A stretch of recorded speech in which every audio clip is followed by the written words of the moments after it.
Le presentamos A Través de la Biblia. Y entramos a considerar el capítulo 3. El tema de este capítulo 3 del Evangelio según San Mateo es Juan el Bautista, el precursor del Rey, que anuncia el reino y bautiza a Jesús el Rey. Leamos los primeros 2 versículos del capítulo 3. En aquellos días vino Juan el Bautista predicando en el desierto de Judea y diciendo: Arrepentíos, porque el reino de los cielos se ha acercado. Ahora, repentinamente, Juan el Bautista aparece en las páginas de la Escritura. Si solo tuviéramos el Evangelio de Mateo, preguntaríamos de dónde vino y cuáles son sus antecedentes. Sin embargo, había sido predicho, porque Malaquías había dicho que el mensajero vendría antes del rey para hablar acerca de la venida del rey. Así lo leemos en Malaquías capítulo 3, versículo 1. Juan el Bautista es, pues, este mensajero. Realmente no es necesario que usted sepa los antecedentes de un mensajero. Cuando el joven le entrega la carta en la puerta, ¿acaso le dice usted: joven, ¿son de España sus padres? ¿O cuáles son sus antecedentes? Usted no tiene interés en eso, amigo oyente. Tiene interés en el mensaje porque el mensaje es todo lo que le interesa. Es lo importante. Entonces, usted le da las gracias, le da la propina y se despide. Ha terminado su trato con él.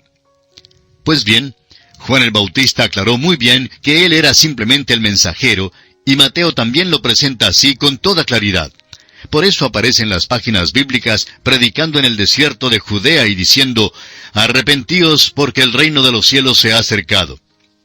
El arrepentirse es una expresión que siempre ha sido dada al pueblo de Dios. La palabra en griego es metanoia, y quiere decir un cambio de actitud, o sea, un viraje radical del espíritu. El arrepentimiento significa que usted andaba en una dirección, pero ahora se vuelve y anda en otra. Es un mensaje que ha sido dado al pueblo de Dios en diferentes épocas. Los que se arrepienten son los que han de tener avivamiento. Cuando llegan a ser fríos e indiferentes, deben volverse. La necesidad del arrepentimiento es el mensaje dado a las 7 iglesias en el Asia Menor. Y este era el mensaje del Señor Jesús. Alguien preguntará si el no creyente no se va a arrepentir. Al no creyente se le manda a creer en el Señor Jesucristo. Este fue el mensaje de Pablo al carcelero de Filipos que encontramos en Hechos capítulo 16, versículo 31. El carcelero necesitaba arrepentirse, pero cuando un no creyente cree en Jesús, se arrepiente. La fe significa volver a Cristo, y cuando alguien vuelve a Cristo, también ha de separarse o volverse de algo. Si no se vuelve de algo, entonces no está realmente volviendo hacia Cristo. El arrepentimiento, pues, es realmente una parte del creer. Pero creemos que el mensaje principal que debe ser declarado al perdido hoy en día es que necesita creer en el Señor Jesucristo. Amigo oyente, a muchísimas personas les gusta hacer algo. Les gusta levantar la mano, o pasar adelante, o firmar una tarjeta. Pero lo importante es confiar en Cristo como su Salvador personal. Si usted de veras ha hecho esto, entonces usted ha vuelto a Él y se ha separado de algo. La expresión reino de los cielos significa la soberanía de los cielos sobre la tierra. El Señor Jesús es el Rey y no es posible tener un reino sin tener un rey. Pero tampoco es posible tener un rey sin tener un reino. Debe haber un rey y un reino. Juan el Bautista dice: el reino de los cielos se ha acercado. Ahora, ¿qué significa eso? El reino de los cielos está presente en la persona del rey. Entonces preguntamos que si no hay una realidad presente del reino de los cielos. Sí, la hay.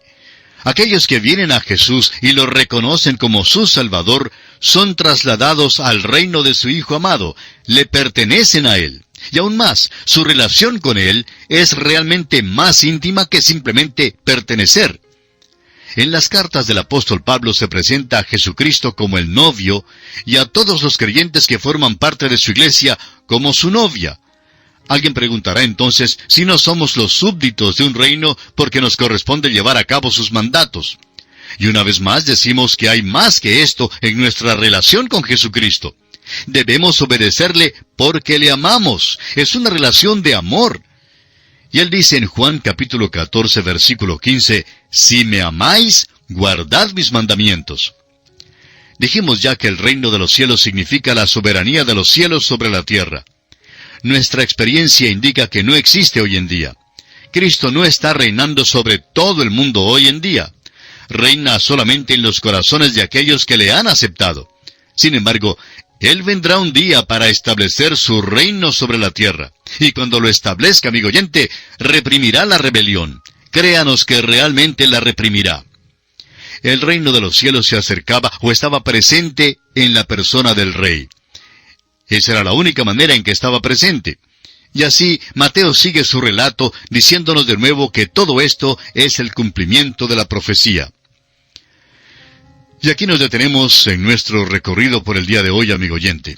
Continuaremos con este interesante tema del capítulo 3 del Evangelio según San Mateo en nuestro próximo programa. Antes de cerrar este espacio, le sugerimos leer los siguientes versículos del capítulo 3 del Evangelio según San Mateo que estamos estudiando, para que esté así mejor informado y mejor preparado para nuestro próximo estudio. Será pues, hasta nuestro próximo programa, amigo oyente, es nuestra oración que el Señor Dios derrame sobre usted sus abundantes bendiciones. Continuamos hoy, amigo oyente, nuestro recorrido por las páginas de la Biblia. Como dijimos, para hoy nos corresponde el versículo 3 de este capítulo 3 del Evangelio según San Mateo. Recordemos que en nuestro estudio anterior estábamos hablando sobre Juan el Bautista. Ahora el versículo 3 dice, «Pues este es aquel de quien habló el profeta Isaías cuando dijo, voz del que clama en el desierto, preparad el camino del Señor, enderezad sus sendas». Estas son las palabras que encontramos en Isaías capítulo 40, versículo 3. Era una voz clamando en el desierto. Eso es todo lo que Juan el Bautista afirma de sí mismo. Ahora el versículo 4 nos dice, «Y Juan estaba vestido de pelo de camello, y tenía un cinto de cuero alrededor de sus lomos, y su comida era langostas y miel silvestre». Es un individuo raro, ¿no le parece? Come una dieta muy extraña y tiene un modo de vestir igualmente extraordinario. No nos gusta decirlo, pero en el día de hoy, Juan sin duda calificaría en su aspecto al apodo de un inconforme, un revolucionario. Leamos una vez más este versículo 4. Estaba vestido de pelo de camello y tenía un cinto de cuero alrededor de sus lomos, y su comida era langostas y miel silvestre. Se nos dice que nunca se afeitó y que tenía el cabello largo. Aquí tenemos a un hombre muy extraordinario, un hombre con una misión especial. Realmente es un hombre del Antiguo Testamento, pero sale del Antiguo Testamento a las páginas del Nuevo. Es el último de los profetas del Antiguo Testamento. Leamos los versículos 5 y 6 de este capítulo 3 de Mateo. «Y salía a él Jerusalén y toda Judea, y toda la provincia de alrededor del Jordán, y eran bautizados por él en el Jordán, confesando sus pecados». Salían a él. Él no alquilaba un estadio, ni teatro, ni iglesia, y no había ningún comité que le convidara. Si querían escuchar predicar a Juan, tenían que salir a donde él estaba. Y diremos que el Espíritu de Dios estaba sobre este hombre. Hubo un cambio en las vidas de estas personas. El mismo hecho de su bautismo indicó el dejar la vida vieja y el volverse a una nueva vida. Sigamos ahora con los versículos 7 y 8 de Mateo capítulo 3. Al ver él que muchos de los fariseos y de los saduceos venían a su bautismo, les decía, «Generación de víboras, ¿quién os enseñó a huir de la ira venidera? Haced pues frutos dignos de arrepentimiento». Ahora note usted quiénes son los que vienen. Escuche usted la manera en que saluda estas visitas dignas. Supóngase usted que el predicador en su iglesia se para el domingo en la mañana y dijera, «Generación de víboras». Bueno, nos imaginamos que los diáconos estarían muy pronto buscando otro predicador. Pero amigo oyente, tenemos que decir que realmente este es un lenguaje duro. Habla a los fariseos y saduceos tan dignos y les dice que tiene que haber una evidencia de esta nueva vida. No pueden simplemente pasar por las aguas del bautismo. Debe haber fruto en sus vidas. Avancemos ahora con el versículo 9. «Y no penséis decir dentro de vosotros mismos, a Abraham tenemos por padre, porque yo os digo que Dios puede levantar hijos a Abraham aún de estas piedras». Amigo oyente, aquí le está haciendo una declaración fuerte, dura. Es obvio por qué entonces no lo eligieron como el hombre más popular del año en Judea. Leamos ahora el versículo 10 que dice, «Y ya también el hacha está puesta a la raíz de los árboles. Por tanto, todo árbol que no da buen fruto es cortado y echado en el fuego». Se dice muchísimo en el Nuevo Testamento acerca de la importancia del llevar fruto. El llevar fruto es el resultado de tener el tipo de raíz que se necesita. Solamente un árbol frutal puede dar fruto. Se habla en este pasaje acerca del hacha que corta la raíz del árbol, y la razón es simplemente porque el árbol no da buen fruto. Un manzano dará manzanas, y un ciruelo dará ciruelas. Cuando un manzano da espinas, entonces no es un manzano y tiene que ser cortado. Y a propósito, la raíz y el fruto van juntos, y un árbol necesita tener el tipo de raíz que se precisa para dar fruto. Eso es exactamente lo que Juan el Bautista les dice aquí. Les dice que el mal árbol será cortado y echado en el fuego. Ahora el versículo 11 dice, «Yo a la verdad os bautizo en agua para arrepentimiento, pero el que viene tras mí, cuyo calzado yo no soy digno de llevar, es más poderoso que yo. Él os bautizará en Espíritu Santo y fuego». Juan el Bautista bautizó en agua. Jesús bautizará en el Espíritu Santo y fuego. Jesús ha estado bautizando en el Espíritu Santo por más de 1900 años. Así pues, aquella «y» abarca un período de más de 1900 años. También bautizará en fuego en su segunda venida. El fuego habla de juicio. Ahora algunas personas dirán que esto se refiere al día de Pentecostés, cuando el Espíritu Santo vino y hubo fuego en la forma de lenguas que se asentaron sobre cada uno de ellos. Amigo oyente, léalo con cuidado. Dice en Hechos capítulo 2 versículo 3, «Y se les aparecieron lenguas repartidas como de fuego». Y en este mismo capítulo 2 de Hechos, versículo 2, leemos, «Y de repente vino del cielo un estruendo como de un viento recio que soplaba». No dice que fue fuego ni viento, era el Espíritu Santo. Dios evidenció la presencia del Espíritu Santo allí por medio de algo que podía ser notado por los hombres por medio de la vía del ojo y por la del oído. Podía manifestar así lo que sucedía en el campo espiritual. La venida del Espíritu Santo no fue el cumplimiento de la promesa del bautismo de fuego. Esta se cumplirá en la segunda venida de nuestro Señor Jesucristo. Usted y yo vivimos en la edad del Espíritu Santo hoy en día. El Espíritu Santo viene sobre cada creyente en el Señor Jesucristo. No solo unos pocos, sino todo creyente en el Señor Jesucristo es identificado como parte del cuerpo de Cristo. El hecho de que cada creyente es parte del cuerpo de Cristo es una de las grandes verdades de la palabra de Dios.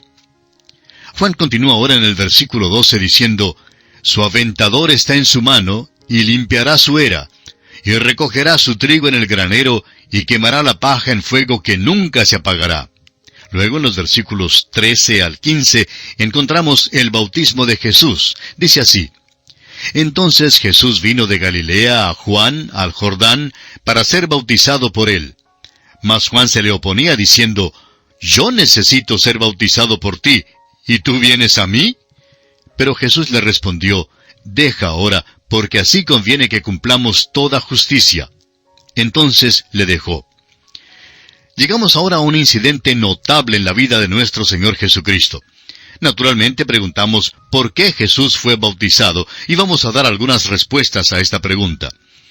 La razón principal se declara aquí mismo, porque así conviene que cumplamos toda justicia. Jesús se identifica completamente con el género humano pecaminoso. Fue contado con los pecadores, nos dice Isaías en el capítulo 53 de su profecía, versículo 12.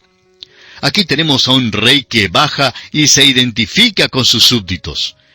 Creemos pues que es claro que una de las razones para el bautismo del Señor Jesús era el identificarse con nosotros.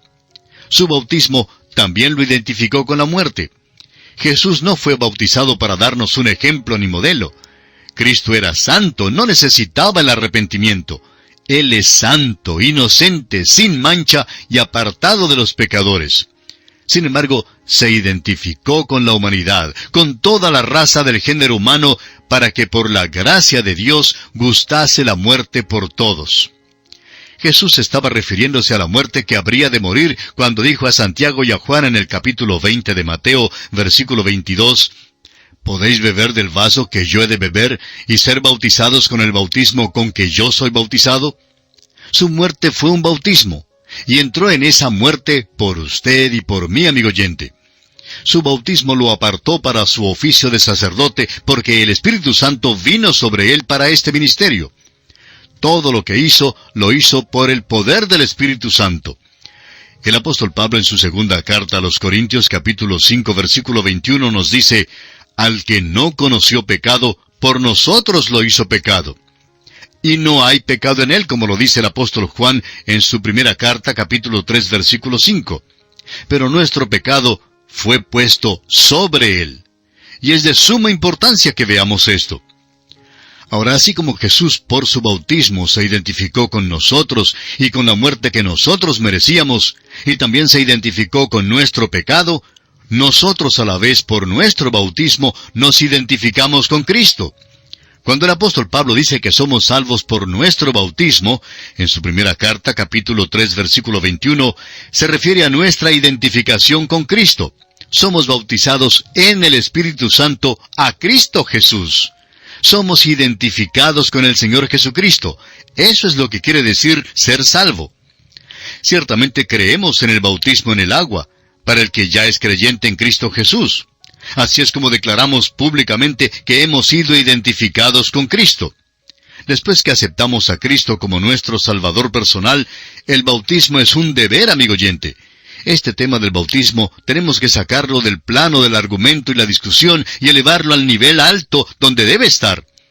La Biblia nos ordena ser bautizados para testificar que nos hemos declarado a favor de Cristo. Somos identificados con Él. Ahora, los versículos 16 y 17, los versículos finales de este capítulo 3 de Mateo dicen: y Jesús, después que fue bautizado, subió luego del agua.